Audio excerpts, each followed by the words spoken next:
Saludo a todos los oyentes de Radio María. Un día más, con la gracia del Señor, proseguimos el comentario del Catecismo de nuestra Madre la Iglesia.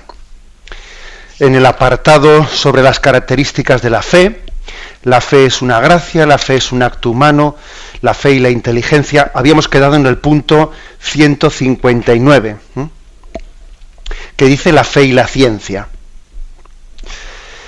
Y dice así: fe y ciencia.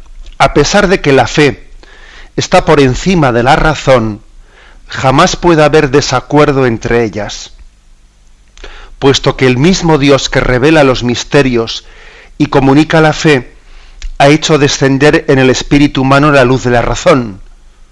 Dios no podría negarse a sí mismo, ni lo verdadero contradecir jamás a lo verdadero. Esta es una cita del Concilio Vaticano I. Luego continuamos leyendo el punto, pero aquí estamos haciendo una afirmación.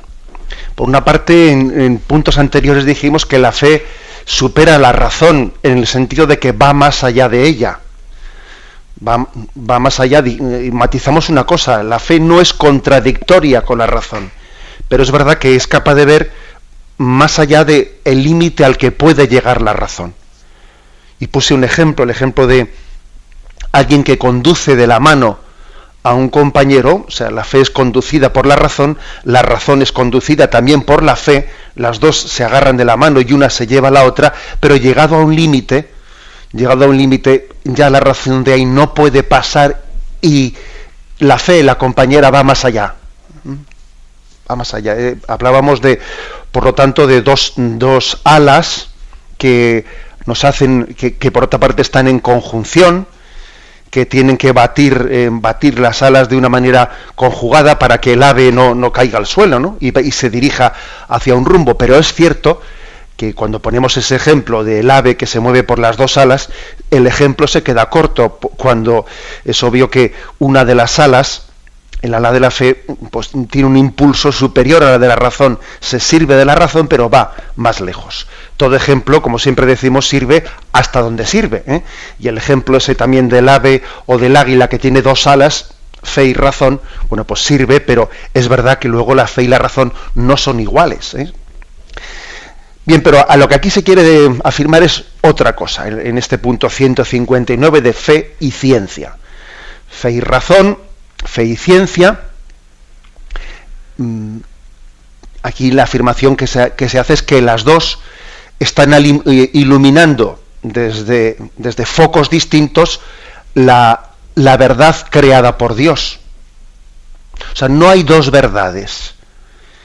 Y nosotros creemos en el principio de no contradicción. De no contradicción. Es decir, no es posible que una cosa sea verdad y mentira al mismo tiempo. No es posible.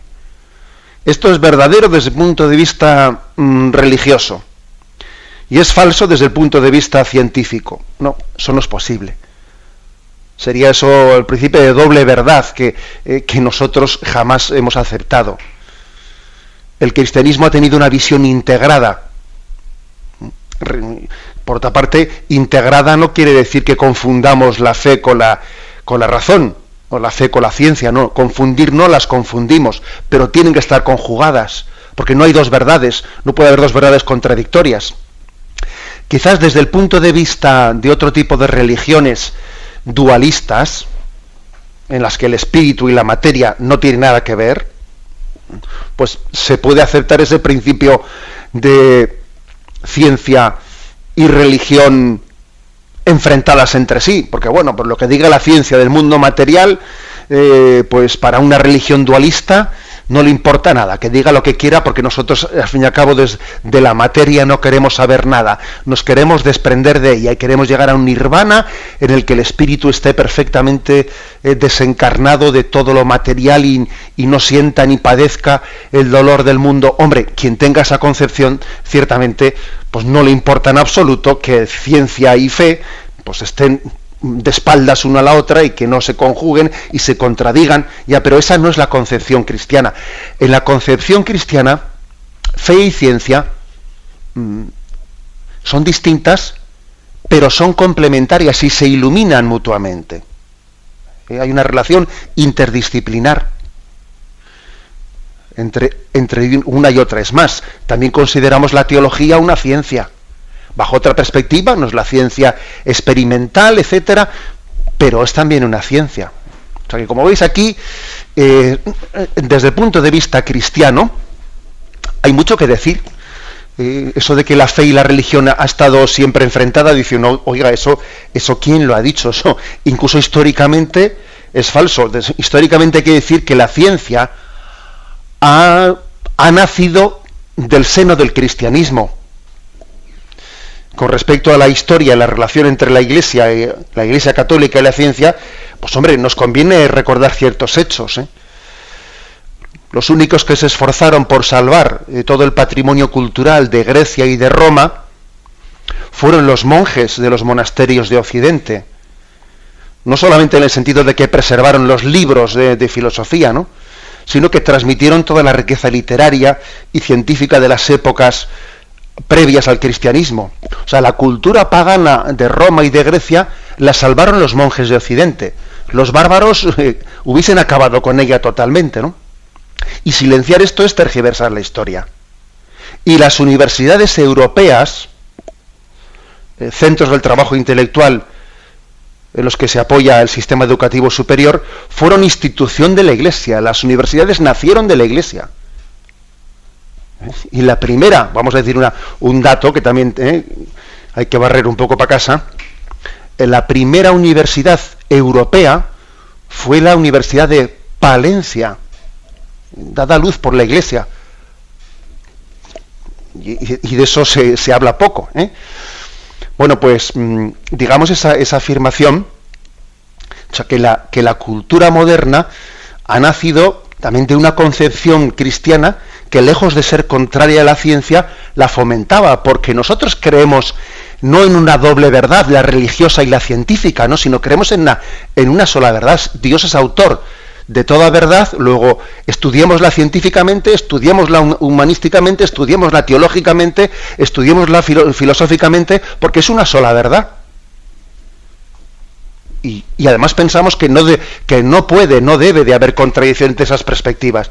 Y si parece en primer golpe de vista que hay contradicciones, pues estudiémoslo mejor, porque no puede haberlas, ¿no? Bueno, pues las universidades europeas, como digo, nacieron como instituciones de la Iglesia, luego ya se fueron independizando, y los estados, con el tiempo, fueron creando sus ministerios de educación, pero que no lo tenían al principio, que fue la Iglesia la creadora de la universidad. Y es curioso ver ahora, en este momento de laicismo y de anticlericalismo, ¿no?, tan fuerte que estamos viviendo, ver cómo el Papa Benedicto XVI va a hacer una visita a la Sapiencia, la universidad pública de Roma, una de las universidades públicas, y resulta que se produce allí pues un efecto de reacción de grupos de estos, ¿no?, pues anticlericales, que impidiendo la visita del Papa a la Universidad de la Sapiencia, olvidando que esa universidad había sido creada y fundada por la Iglesia Católica en la Edad Media. Y en nombre de la ciencia dicen que el Papa allí no entra. Pero si serán burros, pero no se dan cuenta que la propia universidad en la que están, aunque ahora no sea propiedad de la Iglesia, nació de la Iglesia, ella la dio a luz. Bueno, pues digamos esto, que aún las ciencias experimentales, incluso en la medida que eran posibles en aquel tiempo, ¿no?, se apreciaron y se cultivaron en el seno de la Iglesia. Y por ejemplo, San Alberto Magno es el más conocido entre los filósofos naturales, precursor de los científicos modernos. Y al llegar al Renacimiento, el nombre de Copérnico, que es a veces esgrimido, ¿no?, como un emblema del cambio de punto de vista progresista, por Copérnico, fijaros bien, es el nombre de un eclesiástico, un canónigo polaco. Y los jesuitas del Colegio Romano fueron astrónomos pues verdaderamente originales, ¿no?, y precursores en sus campos. Y ellos construyeron el primer refractor astronómico basado en los cálculos teóricos de Kepler, logrando un telescopio superior al de Galileo, etcétera, etcétera, ¿no? Y en polémicas con Galileo, los jesuitas llegaron a rectificar las concepciones de la naturaleza astronómica de los cometas y llegaron a identificarlos correctamente frente a ciertos errores que Galileo sostenía.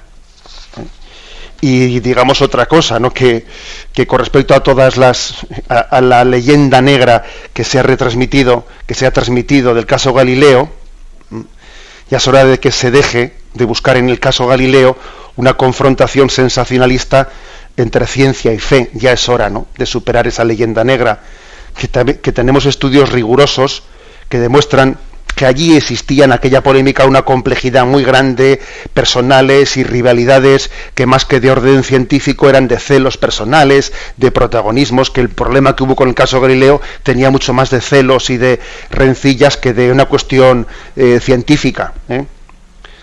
Pero lo que está claro es que Galileo, sabemos con toda exactitud que ni pasó un minuto en las cárceles de la Inquisición, ni fue sometido a torturas o vejación ninguna, que tuvo sencillamente una condena por no haber cumplido pues el compromiso de enseñar el heliocentrismo como una hipótesis en vez de como una tesis demostrada, ¿no? Y que solo se le impuso el castigo de estar en su casa y decir algunas oraciones al día.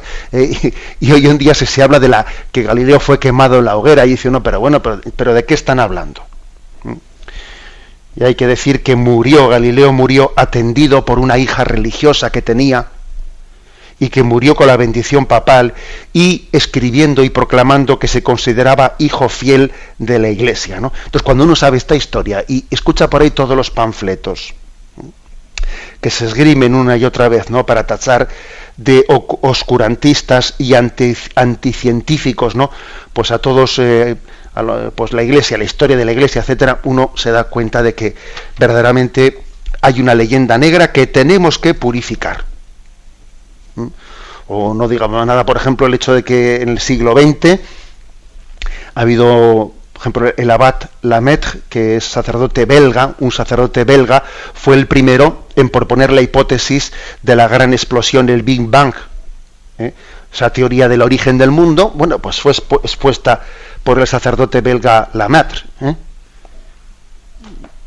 Y podríamos poner muchos casos más, muchos casos más, que incluso la misma base de la genética moderna pues se encuentra en los trabajos de Mendel, el monje agustino del siglo XIX. O sea que, a diferencia de otras religiones que han opuesto siempre materia y espíritu, en el cristianismo, precisamente porque somos la religión de la encarnación, en la que Dios asume la materia humana y la llama la salvación, en la religión cristiana la ciencia nunca se ha concebido como opuesta a la fe.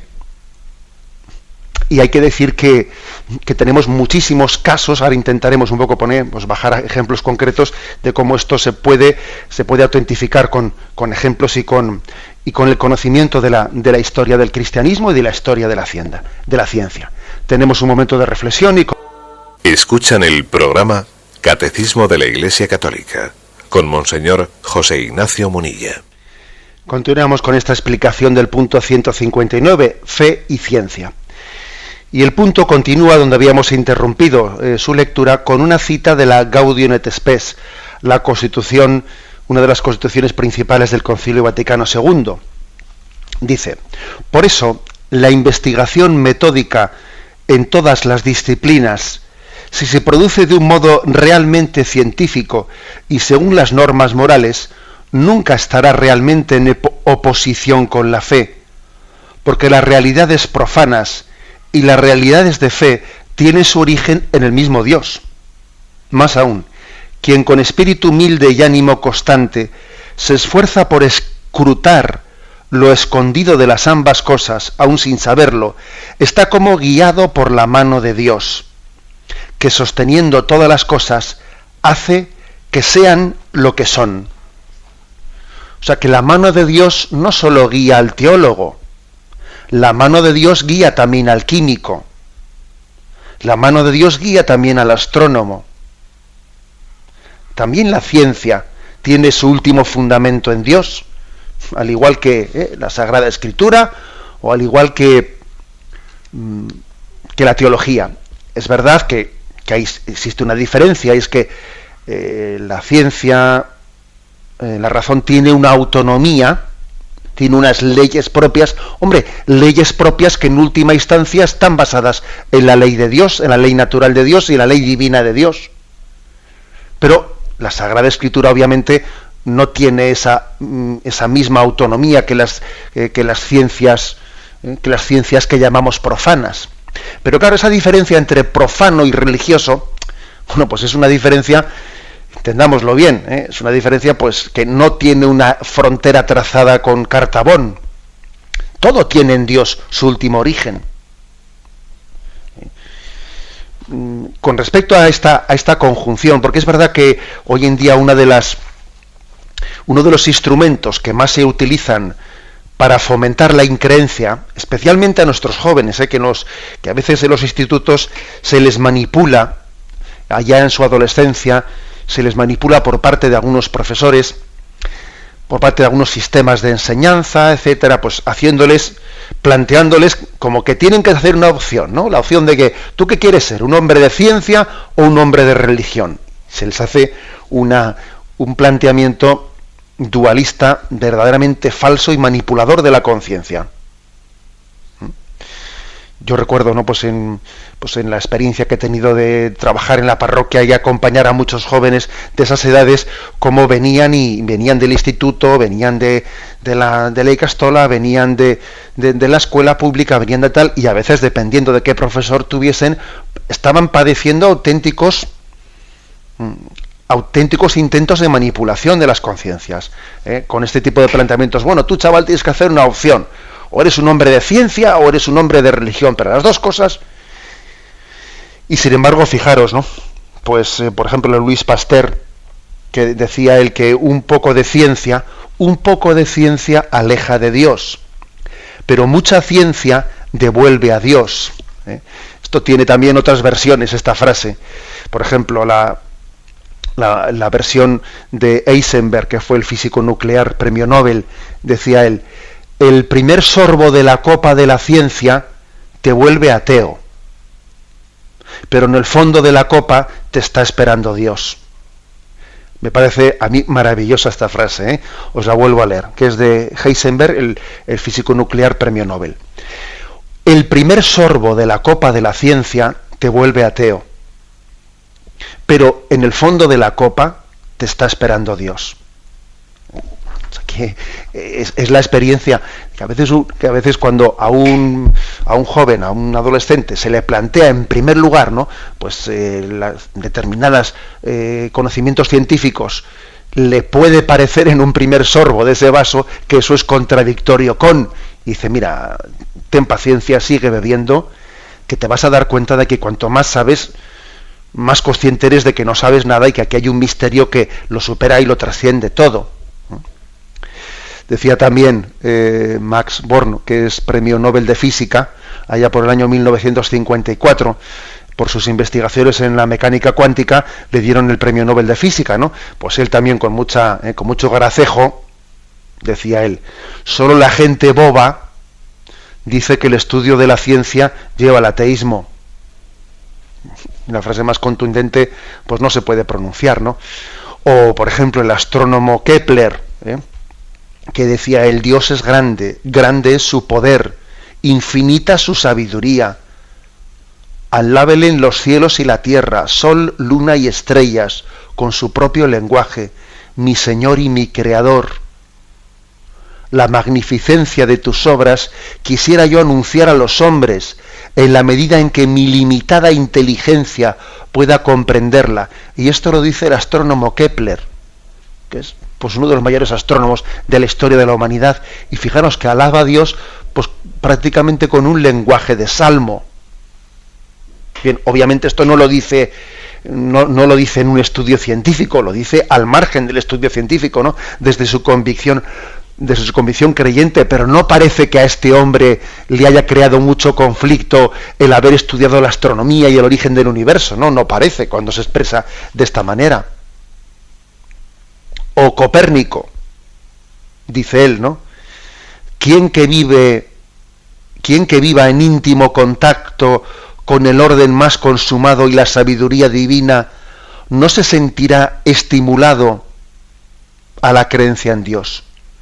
¿Quién no adorará al arquitecto de todas estas cosas? Pues eso lo decía Copérnico.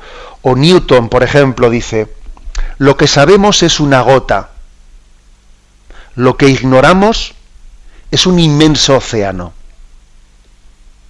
La admirable disposición y armonía del universo no ha podido sino salir del plan de un ser omnisciente y omnipotente. Esto de que lo que sabemos es una gota y lo que ignoramos es inmenso, es un inmenso océano.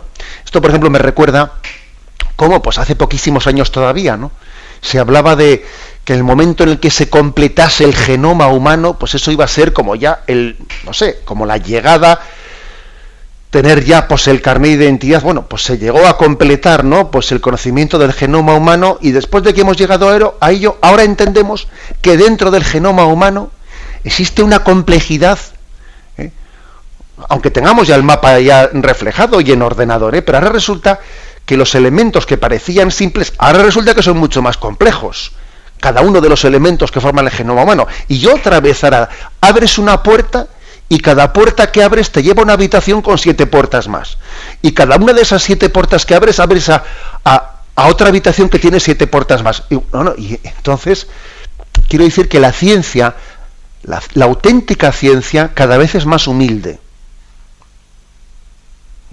Y al mismo tiempo también la fe, la teología, la auténtica teología, cada vez es más humilde. Y tenemos que ser humildes y darnos cuenta que cada fotografía, que cada saber, cada ciencia es una pequeña fotografía sobre el misterio del ser. Que claro, lo impresionante es que existamos, ¿no? Lo impresionante es la existencia. Eso se lo dijo Benedicto XVI en un discurso que pronunció ante la Pontificia Academia para las Ciencias. Dijo él: para desarrollarse y evolucionar, primero hay que ser. Claro, si no hay ser, no hay ni desarrollo ni evolución. El ser es un misterio, o sea, que el mundo exista es impresionante, ¿no? Luego tenemos que ser todos muy humildes, ¿no?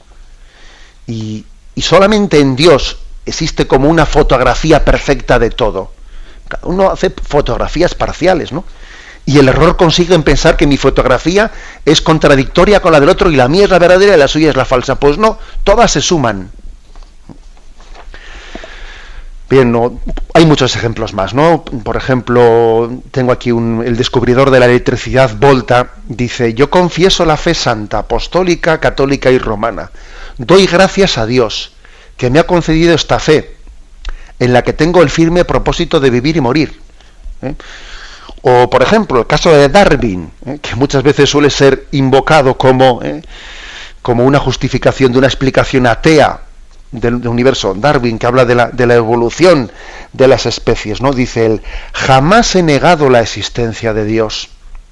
Pienso que la teoría de la evolución es totalmente compatible con la fe en Dios. El argumento máximo de la existencia de Dios me parece la imposibilidad de demostrar y comprender que el universo inmenso, sublime sobre toda medida, y que el hombre haya sido fruto del azar. Es impensable, es impensable demostrar tal cosa. Y esto le parece el mayor argumento de la existencia en Dios.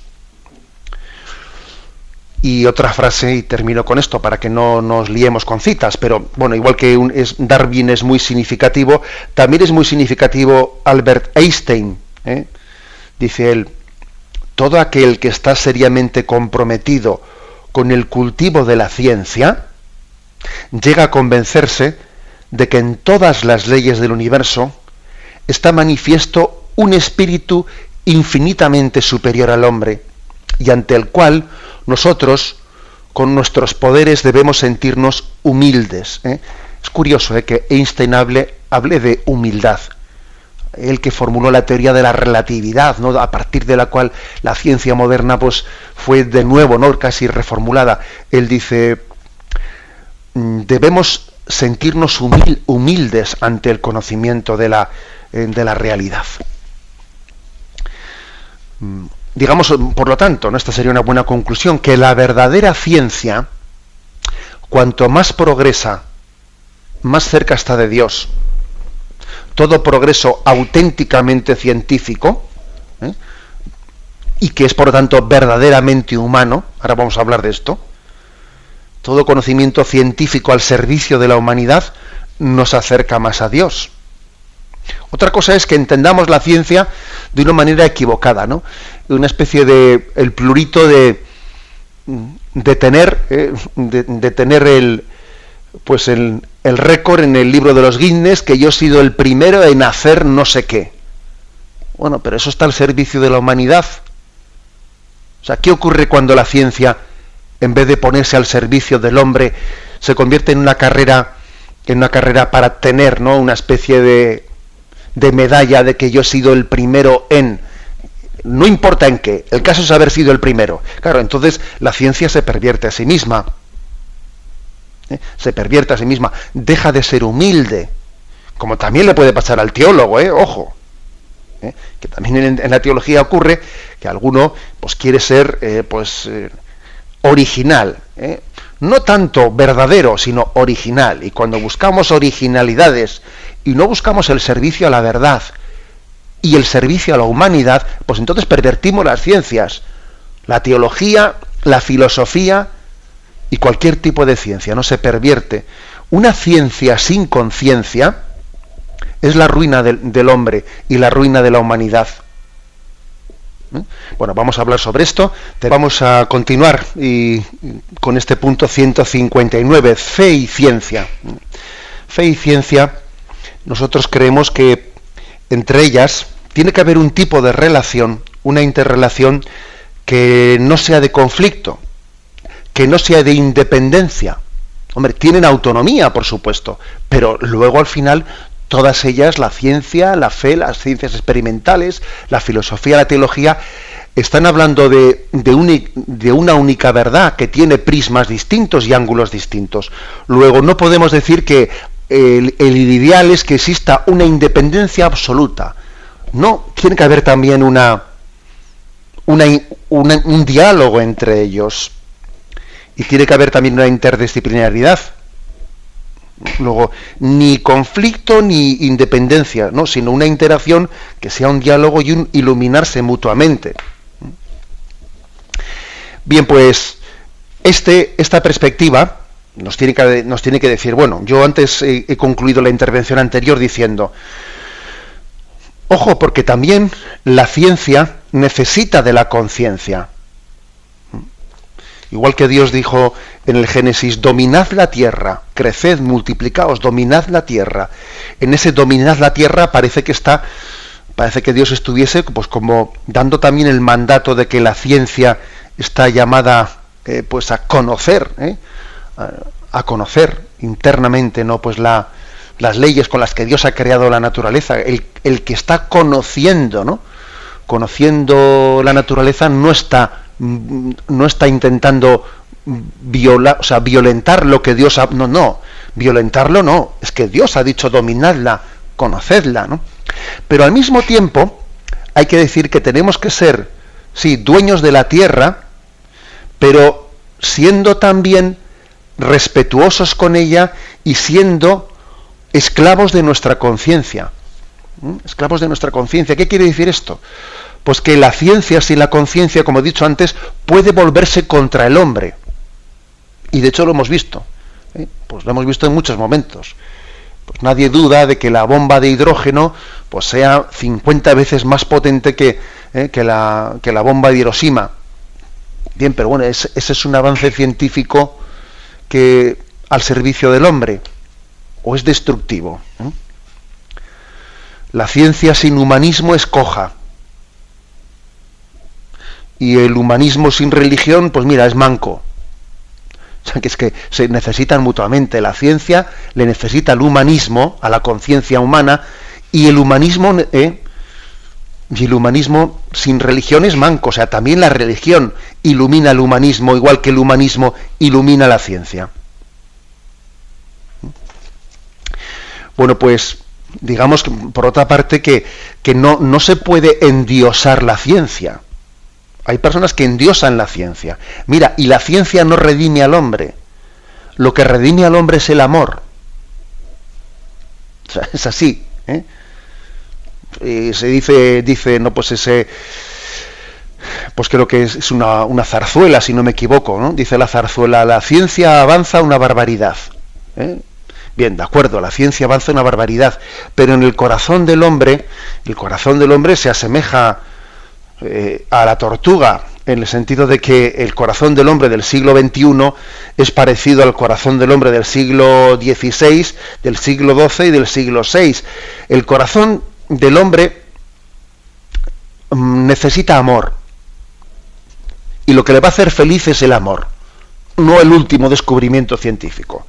El último descubrimiento científico, pues mira, le podrá ayudar, seguro, sí que le va a ayudar si está al servicio del hombre. Por eso, lo que dice la zarzuela es verdad: la ciencia avanza, que es una barbaridad, pero al mismo tiempo, el corazón del hombre de todos los tiempos necesita de tener un sentido de la existencia y necesita del amor. Hemos sido creados por el amor y para el amor. Y eso trasciende a la ciencia y al método experimental. Entonces, bueno, pues, subrayemos esto, subrayémoslo, o sea, no nos acomplejemos ante la ciencia.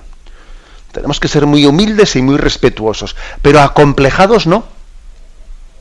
Porque también ese síndrome Galileo al cual me he referido ya antes, pues que consiste en el temor de que la religión pueda interferir en la autonomía de las ciencias, oiga, pues por supuesto que hay que intentar no interferir y respetar la autonomía, pero el síndrome Galileo está teniendo lugar cuando en realidad no existe tal interferencia y, sin embargo, siempre se le acusa a la Iglesia o a la religión de estar interfiriendo. Oiga, no.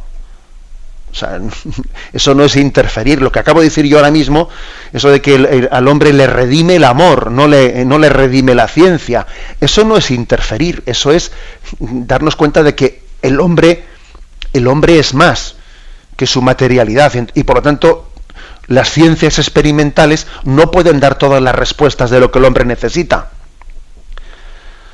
Al hombre no le puede hacer plenamente feliz el químico o el físico o el biólogo, no. Eso, harán aportaciones importantes, pero el hombre es más que su materialidad. Recuerdo también haber leído aquí en este programa en otra ocasión una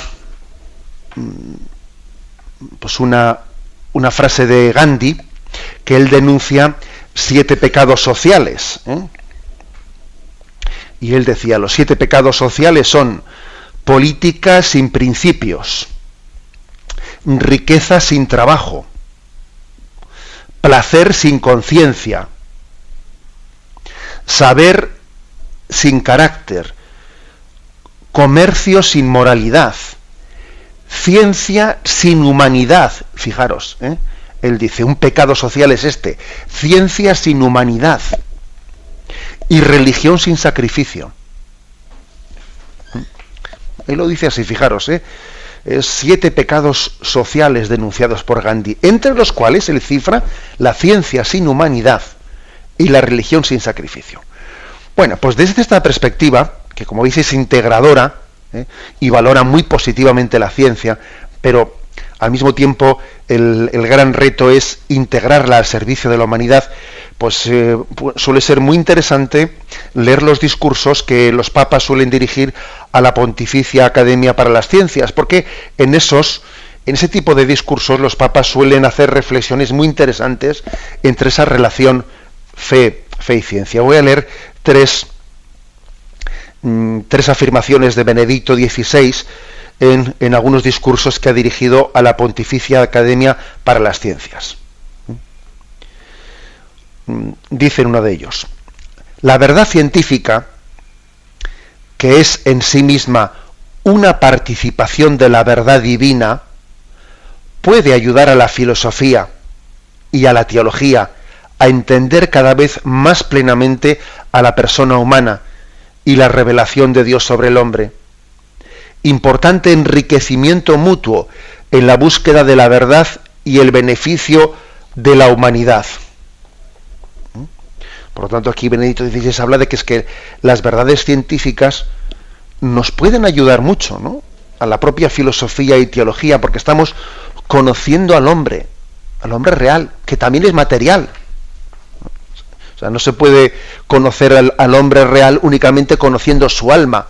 Es que es muy importante conocerle también en su materialidad.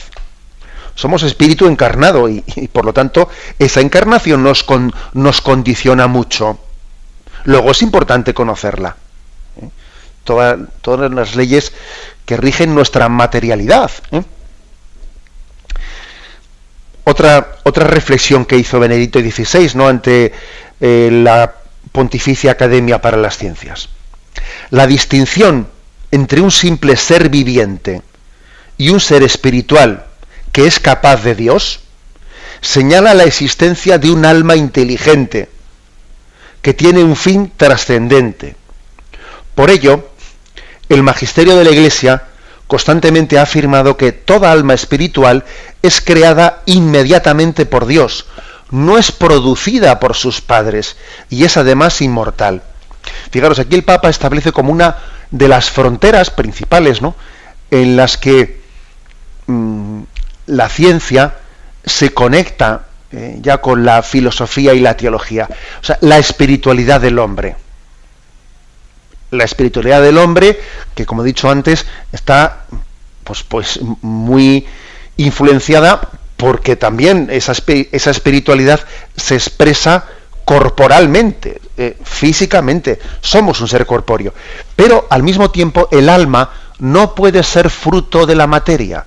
El alma es espiritual, es una creación directa por Dios, es infundida por Dios en el momento de la creación del hombre. Esta es una afirmación de nuestra fe católica, de nuestra fe cristiana, que también, ¿no?, pues nos da a entender qué importancia tiene ese diálogo entre fe y entre razón. Y por último, el último de las afirmaciones que quisiera destacar, realizadas por el Papa en la Pontificia Academia de las Ciencias. Dice: Galileo vio la naturaleza como un libro cuyo autor es Dios, en la misma forma en que las Escrituras tienen a Dios como su autor. Esto es una de las afirmaciones de Galileo. Él decía, bueno, la naturaleza es un libro cuyo autor es Dios, igual que las Escrituras tienen a Dios como su autor. Es un libro, el de la naturaleza, cuya historia, cuya evolución, cuya escritura y significado leemos de acuerdo a las diferentes aproximaciones de las ciencias, mientras presuponemos todo el tiempo la presencia fundacional del autor que ha querido revelarse a sí mismo en ella. Fijaros qué expresión tan hermosa que tiene el Papa recordándole a Galileo. Igual que existe el libro de la Escritura, las Sagradas Escrituras, en el que Dios habla y se revela y se da a conocer, también existe el libro de la naturaleza. Y en el libro de la naturaleza Dios habla. Y las plumas que tiene Dios para escribir, en ese libro de la naturaleza, son las distintas ramas de la ciencia. Son las distintas plumas con las que Dios escribe en el libro de la naturaleza. Y como veis, es una imagen conjugada entre la relación de fe y ciencia que el Papa expresa, además sirviéndose de Galileo, porque es que, como digo, aquí tenéis otra invocación más a superar, ¿no?, esa especie de complejo de la oposición entre ciencia y fe. Lógicamente es una metáfora, no podemos hablar en un sentido unívoco de estos dos ejemplos, pero aunque sea una metáfora, qué hermoso es hablar de que la naturaleza es un libro en el que Dios también se revela, igual que decimos que las Sagradas Escrituras son el libro en el que Dios se reveló a través de la palabra escrita. Lo dejamos aquí y damos paso a la intervención de los oyentes. Podéis llamar para formular vuestras preguntas al teléfono 917-107-700. 917-107-700. Sí, buenos días. ¿Con quién hablamos? Buenos días. Habla con Mercedes de Madrid. Adelante, Mercedes. Bueno, el programa de me encanta y me vuelve loca al pensar en todo lo que ha dicho de la ciencia, porque muchas veces pensamos que la Iglesia ha ido retrasada y creo que en algunas cosas es posible que la Iglesia vaya avanzando, ¿eh? Pero yo os quería decir una experiencia mía que también para que me oriente un poco, porque me pongo muy nerviosa, que toda la vida he ido a misa desde chiquitina con mis padres, que han sido encantadores y nos han llevado a los 10 hijos que hemos ido, y yo ya soy muy mayor, tengo 78 años, pero yo la misa me despisto continuamente, y mira que voy toda la vida, me despisto continuamente, yo no puedo centrarme incluso en la hora de la consagración y tal.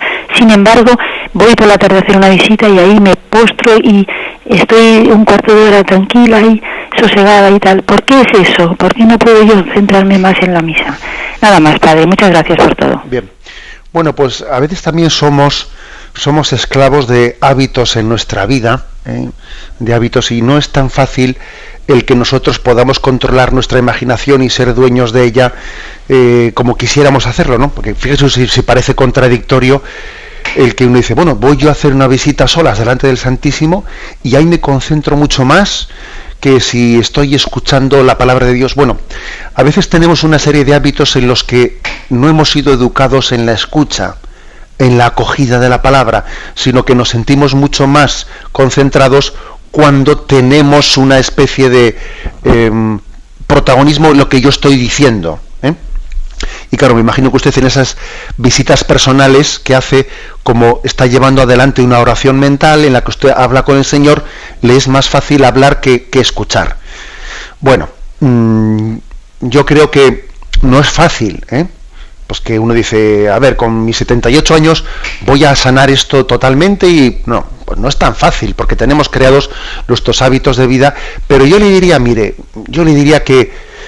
que aunque en muchos momentos su imaginación se le vaya, no le dé mucha importancia a eso. O sea, quédese en su corazón con aspectos concretos de la palabra de Dios, aunque no lo retenga todo, porque también uno a veces dice, bueno, a ver, yo puedo retener toda la riqueza de la palabra que a lo largo de la celebración de la Santa Misa se proclama. No, es imposible retener toda esa riqueza, ¿eh? Pero bueno, quédese usted con algunos aspectos sustanciales, aunque luego esté otro rato rumiándolos en su corazón, ¿no? Es decir, en vez de hacer una interpretación, digamos, un poco pesimista o desilusionada, ¿no?, de esa falta de control mental, pues no, mire usted, cuando no se puede con un enemigo, únase a él, en el sentido que haga usted de su distracción un acto de oración delante de Dios. Sencillamente coja algún alimento concreto, o mire usted, o se queda con el Padre, del Hijo y del Espíritu Santo primero, o se queda con la esencia un poco del Evangelio, o se queda con la esencia de la predicación, ¿no? Y a veces basta que con ese grano, ese grano de maíz o ese grano de trigo que usted ha cogido en medio de esa abundante, ¿no?, de esa abundante cosecha, pues puede tener alimento suficiente. Y luego lo lleva usted a la adoración por la tarde, como dice, y allí todavía profundiza más en eso que ha recibido por la mañana. Damos paso a un siguiente oyente. Buenos días. Hola, buenos días. Sí, le escuchamos. Soy Pilar de Zaragoza. Adelante, Pilar. Pues yo es que he oído hablar a ustedes esta mañana sobre el alma, ¿no? Que la pone Dios, y yo digo, bueno, la pone en el momento de nacer o después del bautismo. La pone antes, ¿verdad? De acuerdo. Le respondo, mire, pues el momento de la creación y la infusión del alma, nosotros afirmamos que es el momento de la concepción, Claro, no es ni el momento del nacimiento, ni mucho menos el momento del bautismo, lógicamente, ¿no? Porque mire usted, si fuese el momento del bautismo, entonces los niños que no son bautizados, no tienen toda la humanidad, ¿no? Y el momento del nacimiento tampoco. Sí que es verdad que hubo un momento histórico en el que no tuvimos tan claro en qué momento se infundía el alma. Bueno, que conste que no existe una afirmación dogmática de la Iglesia que afirme en qué momento se infunde el alma, eso no existe. Pero bueno, digamos que por ejemplo Santo Tomás de Aquino, allá por el siglo XII-XIII, pues él afirmaba que él pensaba que el alma sería infundida en el tercer mes de la gestación, ¿Por qué pensaba eso? Pues porque en aquel momento, científicamente hablando, se pensaba que cuando el cuerpo humano, en ese desarrollo intrauterino, pues cuando comenzaba a tener pues una cierta humanidad, era a partir del tercer mes. Hoy en día ha avanzado muchísimo la ciencia, la fetología, la embriología, y hoy en día sabemos que el momento en el que biológicamente hablando hay un paso sustancial es el momento de la concepción, porque todo el código genético del embrión concebido ya es propio, ya no es el del padre, ya no es el de la madre. Luego, a partir de esa concepción, ya todo es desarrollarse cuantitativamente, ya no hay un salto cualitativo. El salto cualitativo se produce en el momento de la concepción. Por eso entendemos que el alma se infunde en el momento de la concepción. Y en todo caso, aunque esto no sea un tema que esté zanjado dogmáticamente, como siempre existe la posibilidad real de que el alma esté infundida en el momento de la concepción, tenemos obligación moral de actuar en el respeto del embrión como si así fuese. Por esto lo expliqué yo en el momento que hablamos del quinto mandamiento, cuando hablamos de el por qué se considera aborto y se considera también un pecado contra la vida humana el no respetar los embriones, aunque solo tengan un día, 2 días o 3 días. Mire usted, primero porque hay muchísimos datos para entender que el alma ha sido infundida en el momento de la concepción, pero es que además ante la duda siempre hay que respetar la vida. Lo que no puede ser es, ante la duda, como no es seguro del todo, me lo puedo cargar. No, mire usted, eso no puede ser. Ante la duda, si cupiese duda, que yo creo que no la hay, pero bueno, si cupiese duda, tenemos que tratar al embrión humano como aquel que tiene el alma humana, como una persona humana. Damos paso a un siguiente oyente. Buenos días.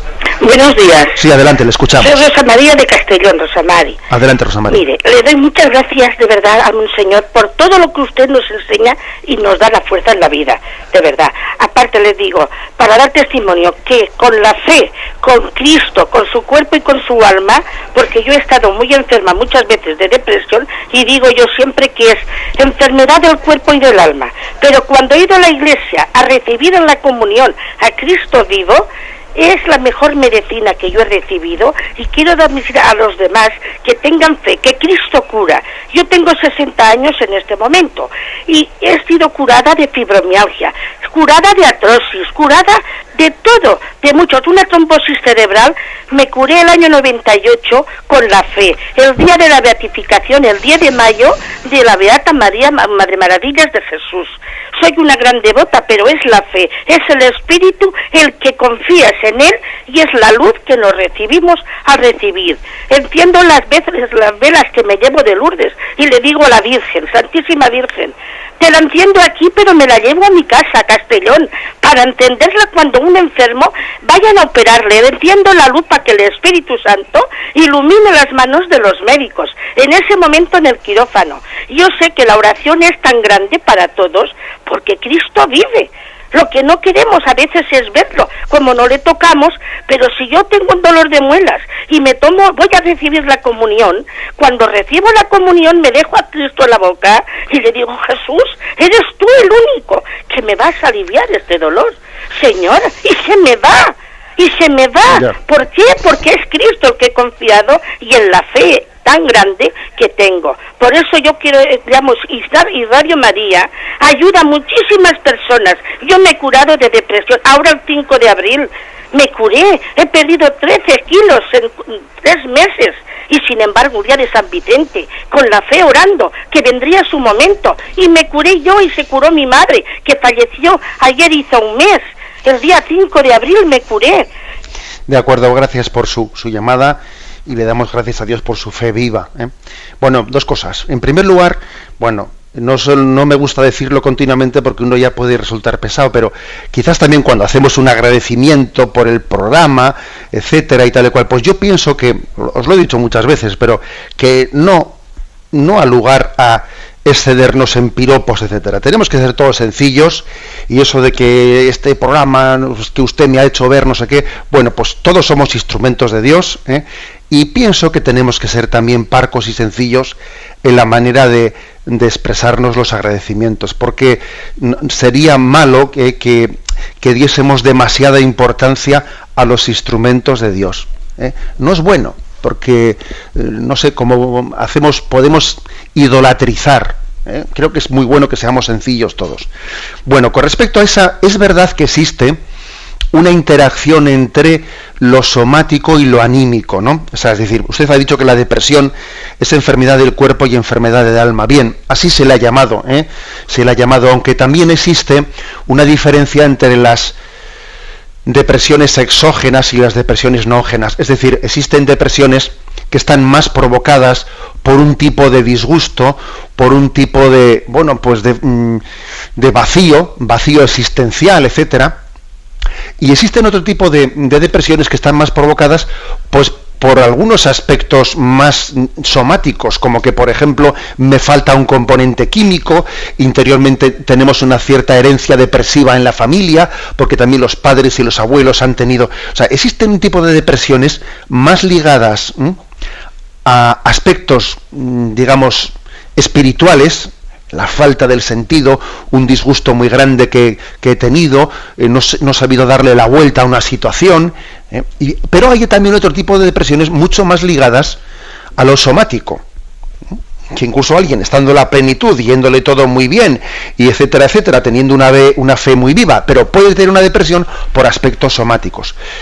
Quiero decir con esto que es verdad, ¿no?, pues que existe una interacción entre la enfermedad y el aspecto anímico y espiritual de la persona, pero no sabemos nunca en qué proporción, y también hay que ser un poquito prudente. Por ejemplo, esa afirmación que ha hecho usted: yo tengo un dolor de muelas, pero comulgo y entonces la comunión me quita el dolor de muelas. Hombre, puede ser, yo no soy quien para decirle a Dios, claro que Él puede hacerlo, Dios lo puede hacer todo, y de hecho conocemos que en la Sagrada Escritura también se hacen milagros de sanación, etcétera. Pero tampoco podemos pedirle a Dios que sus dones siempre pasen por darnos una sanación milagrosa.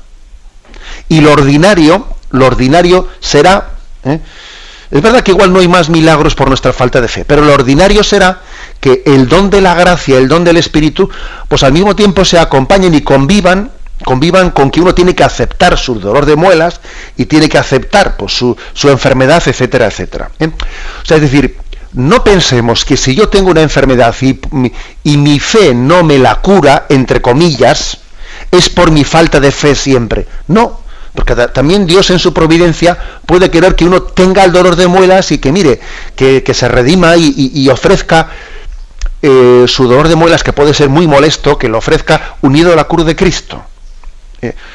Existe esa interacción, pues, entre la fe viva y la sanación, pero no hasta el punto de que eso sea matemático. No puede ser una causa y efecto. Siempre será don y gracia del Señor.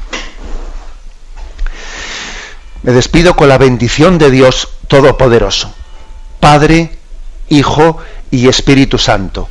Alabado sea Jesucristo.